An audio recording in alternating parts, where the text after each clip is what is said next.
queridos estudiantes, hoy comenzamos nuestro módulo 3. En esta clase vamos a ver cuál ha sido el desarrollo que ha tenido las distintas expresiones religiosas en la historia de la humanidad. Vamos a ver cuáles son los elementos comunes que tienen todas ellas y vamos a finalizar con una reflexión sobre la situación religiosa en la actualidad. Así es que les doy la más cordial bienvenida a nuestra última clase. Bienvenidos. Módulo 3, la experiencia religiosa de la humanidad desde sus inicios a la actualidad.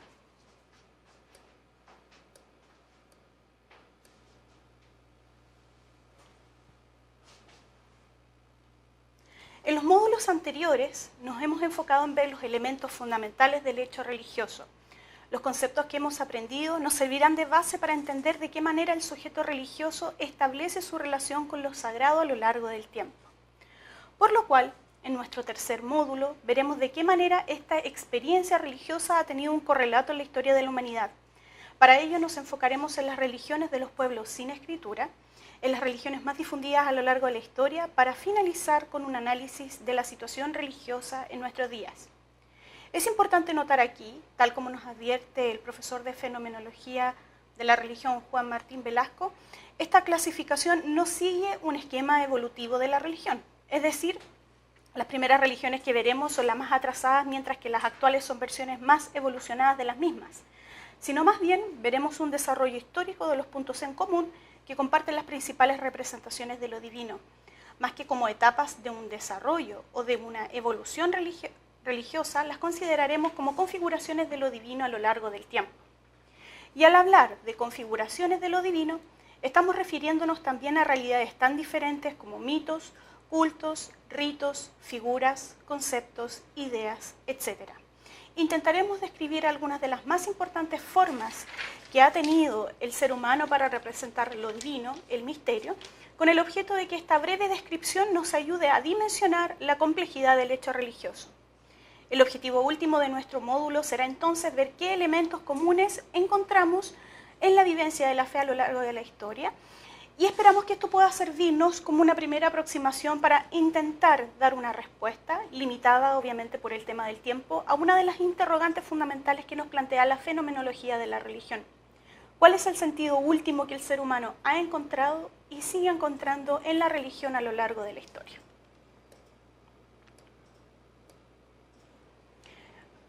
Acá les presento los contenidos que vamos a ver en esta tercera clase. En primer término vamos a ver la divinidad en los pueblos sin escritura. En segundo término, la divinidad en las religiones más extendidas. Y finalmente vamos a hacer una reflexión respecto a la divinidad hoy, reflexiones en un mundo multirreligioso.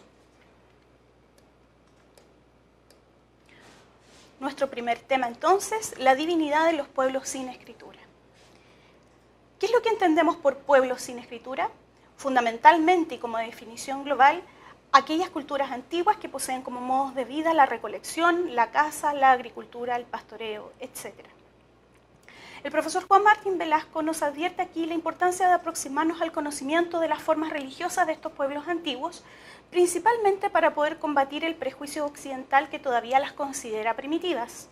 El rasgo esencial de su religiosidad es la creencia en un ser supremo, y ello es una muestra importante de la universalidad de la religión y de la naturaleza humana que la vive. Por ello, un punto importante a destacar es que tanto los historiadores como los fenomenólogos de la religión han establecido, prácticamente en forma unánime, la existencia de la figura de un ser supremo en las poblaciones originarias, especialmente en Australia, África, América y Asia. Uno de los primeros autores en afirmar esta idea fue el etnólogo Andrew Lang en su obra La creación de la religión, del año 1909, quien constató que en las tribus australianas originarias existe un Dios o ser supremo, creador, conservador del mundo eterno, bueno, padre de los hombres, invisible, omnisciente, es decir, aquel que posee todo el conocimiento y el saber absoluto de todo. Y también es el responsable del orden moral, a quienes los miembros de esta tribu lo llaman padre. Esta idea ha sido reafirmada por otros autores, tales como el antropólogo y lingüista austriaco Wilhelm Schmidt, quien en su obra El origen de la idea de Dios, entre los años 1912 y 1954, también mantiene la idea de que las culturas antiguas poseen una noción de ser supremo, pero incorporando nuevas tribus a su estudio. Esta idea se refuerza también con las conclusiones del historiador de las religiones Rafael Pettazzoni, quien en su obra Dios, formación y desarrollo del monoteísmo del año 1922 nos dice: hemos encontrado en todas las partes de la Tierra, entre familias humanas de las diferentes razas, la creencia en un ser celeste supremo. Por lo tanto, la noción de un ser supremo en las culturas antiguas ha sido compartida por diversos estudiosos, entre los que destacan antropólogos, historiadores y fenomenólogos de la religión. Además de los recién nombrados, también podemos mencionar al antropólogo Edwin Oliver James, al historiador de las religiones Mircea Eliade y a los fenomenólogos de la religión Gerardus van der Leeuw y Geo Widengren. Y tal como menciona este último autor, Geo Widengren, las culturas ancestrales y en ellas el ser supremo va a poseer ciertas características comunes que vamos a detallar a continuación.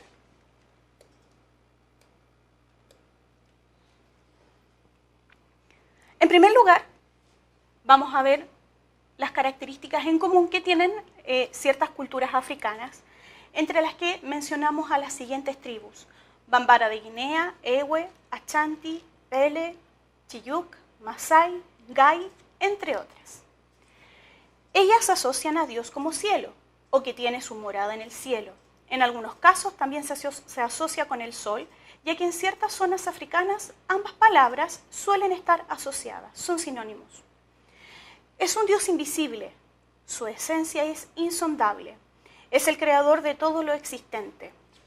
Posee los atributos de omnipotencia, es decir, el poder absoluto, es todopoderoso, la omnisciencia, el conocimiento del saber absoluto, es aquel que lo sabe todo, posee el dominio de la vida y de la muerte, es el juez de la humanidad.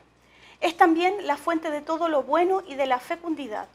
En algunos casos presenta una esencia ambigua, siendo bueno y malo a la vez, femenino y masculino a la vez. Esto es porque reúne en sí mismo todos los contrarios de la tierra, es decir, está más allá de todo lo mundano. Manifiesta su poder a través de fenómenos atmosféricos, el trueno, la lluvia, el viento, etc. El ser humano debe responder ante él con una actitud de humildad y de adoración. Interviene de manera muy decisiva en la existencia de la sociedad y de los individuos. Por ello, hay múltiples ejemplos de toda África de oraciones, cultos y sacrificios dedicados a este ser supremo. En segundo término, vamos a ver las culturas de Oriente Medio. Entre ellas destacan las antiguas culturas de Egipto, los hebreos, los fenicios, los árabes preislámicos, es decir, antes del siglo VII, entre otros. ¿Qué características comunes tienen el ser supremo? El Dios adorado es universalmente el Dios del cielo. Aparece como el Señor del cielo y también es representado como el mismo cielo. Es el ser supremo, es denominado el grande y eterno, creador del universo, omnipotente y omnisciente. Su esencia está oculta, es invisible. Sus ojos son el sol y la luna. Este rasgo es curioso porque también se va a repetir en los pueblos asiáticos, específicamente en los fino-ugrios, como vamos a ver más adelante. Es el rey y el señor del tiempo, juez de los destinos humanos. Su poder se expresa en las fuerzas sobrenaturales, en especial el agua, por ello representa la fertilidad. Distribuye el bien y el mal como quiere. En muchas ocasiones es también un Dios caprichoso. Vigila que los seres humanos cumplan sus obligaciones y deberes. Y es adorado también con oraciones y ofrendas. Siguiente grupo de culturas, las culturas indoeuropeas, y en ellas destacan la antigua Grecia, Irán e India. Asocian a Dios como el cielo, se asocia también a las estrellas y es conocido como el Padre Cielo. Se asocia también a los fenómenos atmosféricos, el viento, la lluvia, los rayos, etc. Por ello también es el Dios de la fecundidad. Es el creador de todo lo existente, soberano, omnipotente y omnisciente.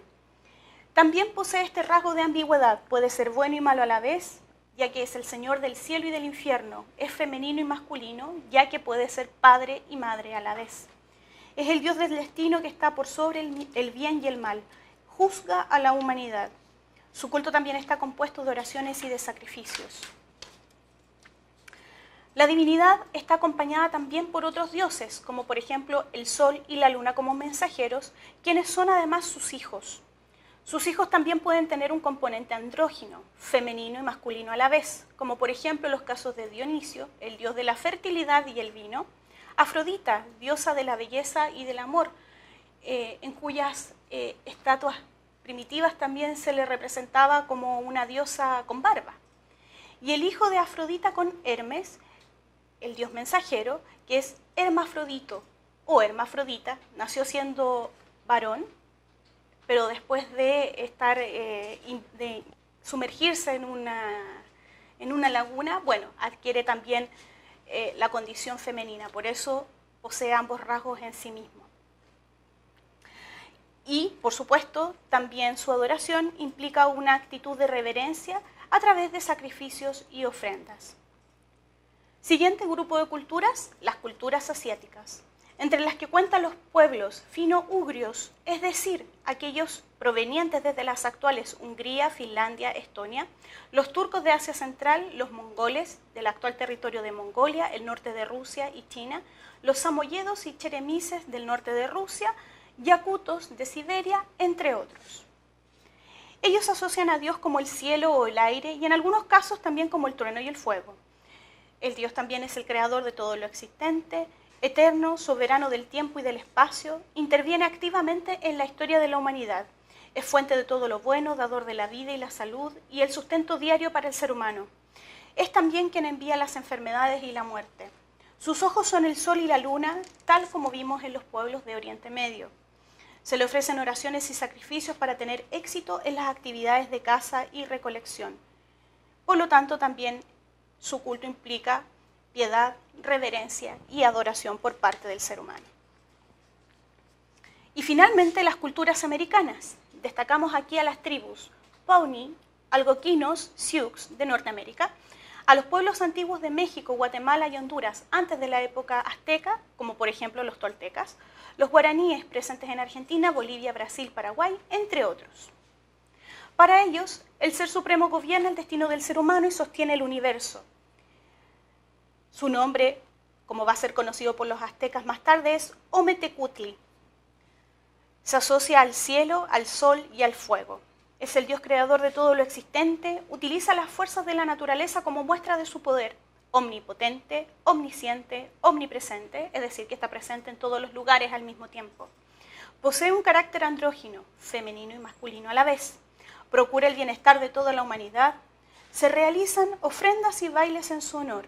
Por lo tanto, se evidencia aquí también una actitud de adoración.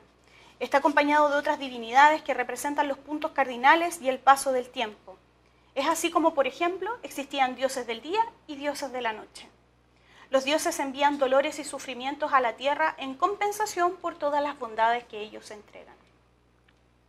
Como podemos observar aquí, en las diferentes culturas se ha asociado a la divinidad con una figura creadora, el dios del cielo, el dador de vida y la fecundidad.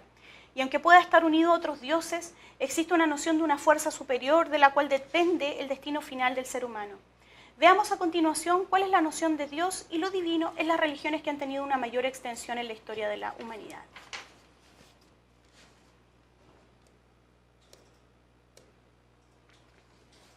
Tema 2. La divinidad de las religiones más extendidas. Las religiones que han tenido una mayor extensión también poseen rasgos comunes que los fenomenólogos de la religión también reparan. En primer lugar, vamos a ver las religiones proféticas, abrahámicas, como se conocen, y en ellas vamos a incorporar el judaísmo, el cristianismo y el islam. Estas tres creencias consideran a Dios como todopoderoso, omnipotente, omnisciente y omnipresente. En el caso del cristianismo, si bien es un solo Dios, se expresa en tres personas: Dios Padre, Dios Hijo y Dios Espíritu Santo. Una sola persona, un solo Dios en tres personas. Dios es el creador de todo lo existente, pero además existe un mediador entre Dios y los hombres, especialmente en dos de ellas. En el caso del judaísmo, va a destacar el profeta Abraham como padre de las naciones. En el cristianismo no es un profeta, sino que va a ser Dios mismo a través de Cristo, quien es considerado Dios perfecto y hombre perfecto a la vez. Y en el islam, este mediador va a ser el profeta Mahoma, quien es considerada para ellos la última revelación de Dios. La base de la fe es por medio de una revelación divina, una alianza que Dios realiza con la humanidad. Todas ellas reconocen una tradición espiritual vinculada al profeta Abraham. Existe en ellas un cuerpo de escrituras sagradas. En el judaísmo es la Torá, que son los primeros textos del Antiguo Testamento. En el cristianismo es la Biblia, el Antiguo Testamento y el Nuevo Testamento. Y en el Islam es el Corán. En todos los casos se consideran como revelación divina. Su práctica implica una actitud de humildad, obediencia y sumisión del ser humano hacia Dios. Ellas poseen lugares determinados de culto, las sinagogas en el caso de los judíos, los templos en el caso cristiano y las mezquitas en el caso de los musulmanes. Estas tres religiones poseen un origen semita. El judaísmo y el cristianismo se originaron en regiones hebreas, mientras que el Islam se originó en el pueblo árabe. Ellas poseen días de fiesta y también periodos de ayuno. Y también poseen días sagrados, el sábado para los judíos, el domingo para los cristianos y los viernes para los musulmanes. En segundo lugar, vamos a ver las religiones místicas. En ellas vamos a destacar el hinduismo y el budismo, ambas con su origen en India. Ellas poseen una concepción de fuerza superior que lo gobierna todo. Creen en la existencia de una serie de leyes eternas que deben respetar, el Dharma. El verdadero ser se va a alcanzar a través de una ruptura con lo mundano, principalmente a través de la liberación y la iluminación, es decir, en el contacto con Brahman, el principio creador del universo, y en el caso del Nirvana, en la liberación del sufrimiento, respectivamente. Debe existir una ruptura con lo mundano, con el antiguo modo de ser, para poder acceder al mundo de lo absoluto. Creen en la reencarnación de las almas hasta que encuentren su estado de perfección. La salvación corresponde a una adquisición de conciencia respecto a la unidad del ser humano con el principio absoluto. Poseen también lugares específicos de culto, los templos. Realizan periodos de ayuno, practican la meditación como mecanismo para alcanzar la iluminación y la entonación de mantras, que son poemas, palabras o vibraciones con este mismo fin.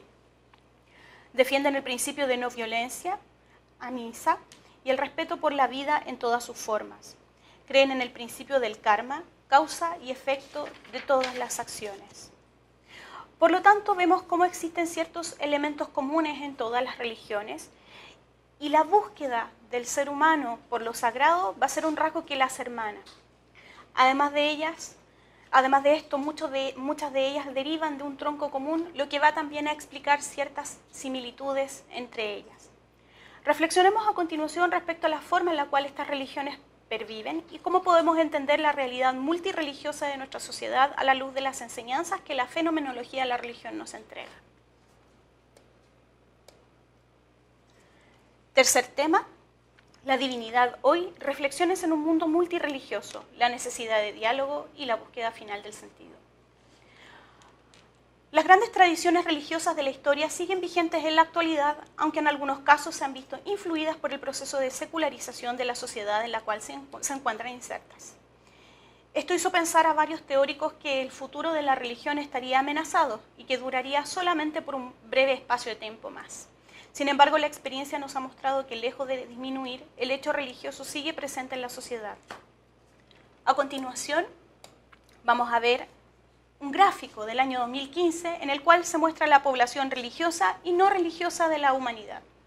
Aquí es importante notar que existe una mayor población de cristianos con un 31,2%, musulmanes con un 24,1%, hinduistas con un 15% y un 16% de personas que no se sienten afiliadas a ninguna religión. También ustedes podrán observar a su derecha la cantidad de personas, de acuerdo a las diferentes religiones, expresadas en billones de personas. Así que ahí también ustedes pueden obtener ese dato del link que coloqué en la misma página. Al observar estos datos, nos podemos plantear aquí la siguiente pregunta. ¿Por qué las religiones aún perviven en un mundo secularizado como el nuestro? Juan Martín Velasco nos entrega varias explicaciones al respecto. En primer lugar, nos dice que en nuestra sociedad occidentalizada se ha tendido hacia una extrema racionalización de todo. Esto ha producido un ocultamiento de Dios, de lo sagrado, lo que implica una suerte de amputación, de mutilación de amplias zonas de la conciencia humana y de sus diferentes manifestaciones. En otras palabras, muchas veces vivimos como si Dios no existiera en nuestras vidas porque podemos darle una explicación racional a todo o casi todo lo que nos rodea. Pero además vivimos en una cultura en la cual se producen cambios científicos y tecnológicos cada vez más rápidos y profundos, y en las cuales se ha colocado a la razón humana como el centro absoluto de la realidad. Todos estos cambios terminan por afectar las formas de vida, los hábitos del corazón, las mentalidades, los universos simbólicos y las escalas de valores de quienes lo padecen, ya que pueden generar un sentimiento de pérdida de identidad, de aislamiento profundo, falta de comunicación y de vacío. Las relaciones interpersonales se han tornado funcionales y burocratizadas. Todo esto son características propias de las grandes aglomeraciones urbanas y ellas han tenido un impacto social y espiritual muy profundo. Con todo, durante el último tiempo hemos podido observar un claro resurgimiento de lo religioso, motivado fundamentalmente por este clima de vacío generalizado que impera hoy. Por una parte, se ha observado una crítica a las formas tradicionales de religión, principalmente por estar imbuidas en el ambiente relativista que impera en la sociedad y en ciertos casos por la mantención de estructuras excesivamente rígidas en su interior y muy burocratizadas. Pero por otro lado, hoy también podemos estar en contacto con diferentes grupos religiosos debido a los avances de la globalización y los movimientos migratorios que observamos en nuestra región. Hoy no es raro entablar en nuestros lugares de trabajo o de estudio un diálogo con una persona budista, musulmana, protestante, etc. Y ante este nuevo escenario se hace cada vez más necesario conocer más respecto a las diferentes religiones con el fin de instaurar un diálogo respetuoso entre las diferentes creencias.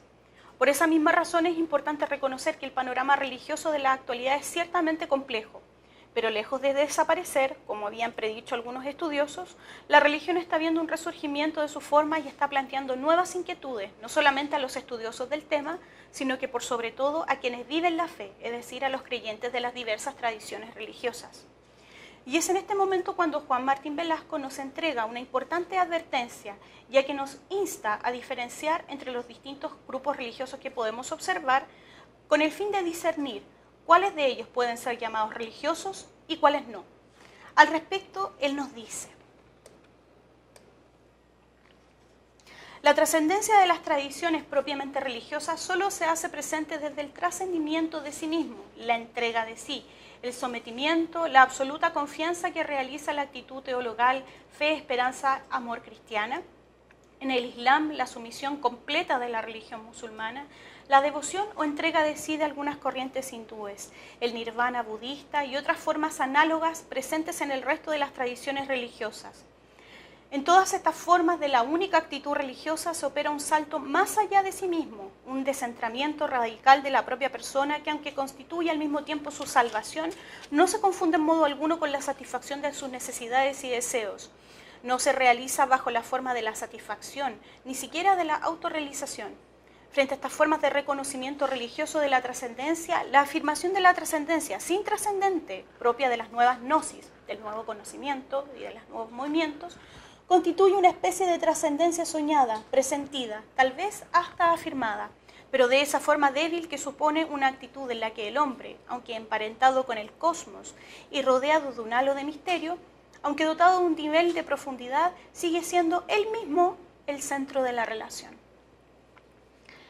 En otras palabras, lo que el autor nos sugiere aquí es que el criterio para poder discernir cuál es el movimiento religioso y cuál no es el siguiente: si su centro es Dios, lo divino, lo sagrado o no. Si el centro de este movimiento es cualquier otro motivo, como por ejemplo el mismo ser humano o su ego, de acuerdo a la visión de Velasco, entonces no corresponde a un movimiento religioso en su esencia. Este es el criterio más eficaz para discernir lo que es un movimiento religioso propiamente tal, de los que lo son solo una apariencia y que pueden ser catalogados como pseudo-religiosos. Y como hemos visto a lo largo de estas clases, lo religioso y lo sagrado se define necesariamente por el reconocimiento absoluto de la presencia de Dios y el movimiento de trascendencia, que es la respuesta que generará en el ser humano. Espero que lo que hemos visto en este curso nos ayude a entender que la humanidad en su conjunto ha compartido la experiencia religiosa. En ese sentido, poseemos una búsqueda de lo religioso que nos hermana, independiente de la religión que profesemos. Y que este sentimiento de unidad nos permita aproximarnos de manera respetuosa en el diálogo hacia las diferentes tradiciones religiosas, ya que en cada una de ellas el ser humano buscará el sentido verdadero de su vida. Es lo que veremos a continuación a modo de conclusión.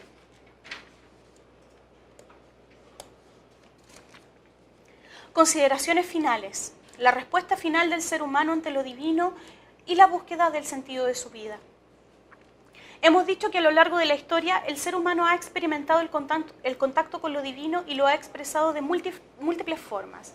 Ellas son las que han dado el origen a las diferentes religiones a lo largo del tiempo. Ante la presencia de lo divino, el ser humano ha respondido con todo su ser, con todas sus facultades físicas, espirituales, emocionales.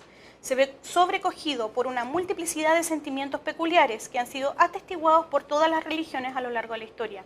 Este es precisamente uno de los focos que la fenomenología de la religión le interesa puntualizar. ¿Y cuáles son estos sentimientos? En primer término, se ve imbuido de una sensación de sobrecogimiento y asombro por la desproporción entre lo divino y la pequeñez humana. Una alegría no dominada, un profundo sentimiento de paz, de sosiego, maravillamiento y una atracción irresistible hacia lo divino. La psicología de la religión ha contribuido al entendimiento de este tipo de experiencias y las ha definido como peak experiences, es decir, experiencias límite, ya que ellas van a implicar un cambio profundo en el creyente hacia su conversión, ya que poseen una profunda repercusión afectiva y emocional. Ella constituye una especie de ampliación de la conciencia, una ruptura vital con lo mundano, es decir, con lo profano. Y esta experiencia no se inicia desde la iniciativa humana, ni tampoco desde sus deseos, como si Dios respondiera ante esas necesidades o deseos humanos. El ser humano más bien se encuentra con esta realidad totalmente diferente de él, la que, lejos de satisfacer sus deseos, aparece cuando el mismo ser humano ha trascendido a sí mismo. No es una realidad que el ser humano busque de forma espontánea, sino más bien en algún momento de su vida, él adquiere conciencia de esta realidad que le precede y le supera. Por lo tanto, la realización última del ser humano estará dada no por sus propias fuerzas ni capacidades, sino más bien por un salir de sí mismo, entregarse a sí mismo, negarse a sí mismo, como dirá el mismo Cristo en Lucas capítulo 9. Este salir de sí mismo implica salir de su propia individualidad, de su centro, y reconocer en lo divino el nuevo centro o eje de su realidad. Esto es lo que llamamos el movimiento de trascendencia, la elevación de sí mismo. Se requiere entonces una conciencia de la incomprensibilidad, inaccesibilidad, inefabilidad, invisibilidad de Dios. A partir de entonces, el ser humano se realiza no por conocer o dominar algo, como por ejemplo, voy a sentirme realizada si tengo un auto nuevo, si me compro una casa en la playa, etc., sino más bien por esta disposición de adoración y de reconocimiento, de entregarse a sí mismo y acoger con todo su corazón y con todo su ser una nueva realidad unida a lo divino. Lo divino se va a transformar en el nuevo motor que mueve su vida. Por eso esta presencia es también inmanente, ya que al mismo tiempo esta presencia se despierta en el corazón y en el alma del ser humano y dentro de su propio ser. Como es de suponer, todos estos cambios no solamente implican una transformación interna del ser humano, sino que también termina por transformar todo su alrededor. Por ello, vimos en la clase anterior la existencia de ciertos elementos que se tornan sagrados, como por ejemplo los lugares, el tiempo, las realidades naturales, los relatos originarios, etc. A través de ellos, el sujeto religioso percibe entonces la omnipotencia de Dios, ya que solamente Dios puede unir lo sagrado y lo profano, que a nuestra vida parecen contrarios. Es precisamente en esta nueva realidad en la cual el ser humano encontrará la plena realización de sí mismo y que por sus propios medios no puede lograr: su salvación. El sentido último de su existencia y de su historia es encontrarse con un Dios que le salva y que es el bien supremo. ¿Qué es la salvación? ¿Cómo podemos entenderla? La salvación no implica una liberación de los males de este mundo. Dios, por favor, que no me suceda nada malo. Ni tampoco es una continuación de la vida terrena del hombre después de la muerte. Todas las representaciones de la inmortalidad como simple continuación de esta vida profana han dejado insatisfecho al ser humano. La salvación implica más bien la obtención de un nuevo tipo de vida enteramente diferente. Desde las culturas ancestrales ha existido en el ser humano la idea de una semejanza, de una cercanía con Dios. Y por eso existe también un anhelo por una vida en Dios y con Dios, es decir, el anhelo de la divinización, o teosis, como es conocida en la tradición cristiana ortodoxa. El ser humano se transforma entonces en un ser de Dios y para Dios, en una vida unida a su Creador. En esta nueva vida, el ser humano encuentra la felicidad absoluta, la liberación de nuestra perdición. Nuestra perdición o condenación es que nuestra vida llegue a un fin inevitable, que no tenga ningún sentido y que pierda todo valor. Pero con la presencia de Dios, el ser humano encontrará su realización total, última y definitiva. Accederá a la felicidad absoluta, la cual es muy diferente a cualquier tipo de felicidad de este mundo. Esta realización y felicidad están dadas porque a partir de este reconocimiento de la divinidad, la humanidad ya no estará sola. En un mundo lleno de incertidumbres, del mundo profano, de la historia cronológica, Dios nos regala certidumbres, certezas, ya que todo se ve transformado por su amor. El ser humano ya no estará solo ni en su humanidad ni en su muerte. Cambiará el sentido del dolor y sufrimiento humano, ya que la muerte será vencida.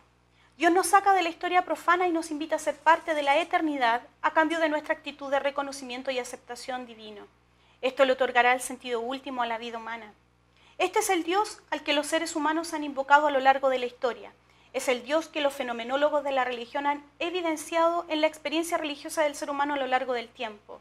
Dios no es un Dios solo, autárquico, autosuficiente o indiferente al dolor humano.